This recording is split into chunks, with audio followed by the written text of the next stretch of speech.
আমি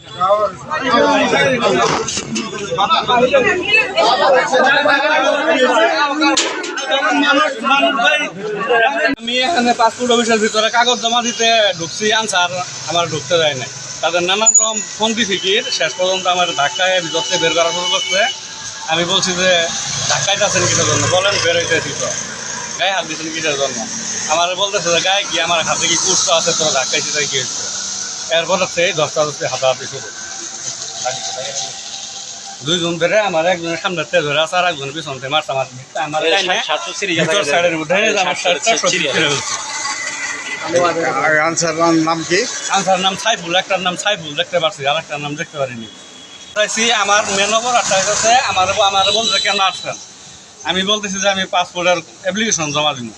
সে আমাকে বলতেছে যে পাসপোর্টের অ্যাপ্লিকেশন 3টা পর্যন্ত নেয় না। আমি বলতেছি যে আমি এর আগে অ্যাপ্লিকেশন জমা দিছি, ক্যান্সেলের জন্য একটু আবেদন জমা দিব। পরে বলে ঠিক আছে দাম। আমি পরে শুধুমাত্র তাদের এইটুকুই বলছি যে অফিস 3টা পর্যন্ত না 5টা পর্যন্ত আপনারা এখন আটকান শুরু করছেন, এটা বললাম সেজন্য আমার সাদা কলার ধরে টানতে বলে দুই বাইর কাগজপাতি মনে করেন 5টা পর্যন্ত তো টাইম, সরকারি টাইম 5টা পর্যন্ত, 3টের পরে আর ঢুকতে দেয় না। এই ভাই ঢুকতে চাইছে এই কথা বলছে, এর জন্য বাইরে মাইট দিছে, বাইরের স্ত্রীরও ধস্তাধস্তি করছে, বাইরের স্ত্রীও মাইট দিছে। এবং কি তারা এমন একটা ফান পাতিছে, সাধারণ মানুষ ঢুকতে দেয় না। কেউ যদি না বোঝে তার সাথে যদি একজন যায় তাকে ঢুকতে দেয় না। কিন্তু এই সামনে যে দোকানগুলো দালালগুলো যে আছে, এরা বারবার ঢুকতেছে, বারবার বের হইতেছে, বারবার ঢুকতেছে, বারবার বের হইতেছে, আমাদেরকে ঢুকতে দিচ্ছে না।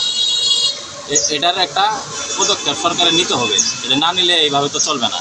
যে তার সাথে তার বড় ভাই আসে, তারেও যদি একটু ঢুকতে দেয়, তার ভাইয়ের পরবর্তীতে যে বুঝে সে একটু জিনিসটা বুঝে লইল।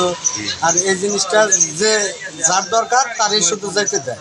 তার সাথে একজন লোক যাইতে পারলে সে বেটার বুঝতে পারবে, বুঝা কাজগুলা ঠিকঠাকভাবে নিয়ে আসতে পারবে। এটা জানি সরকার একটু ভালোভাবে জানি নজরে নেয়, এইটা আমার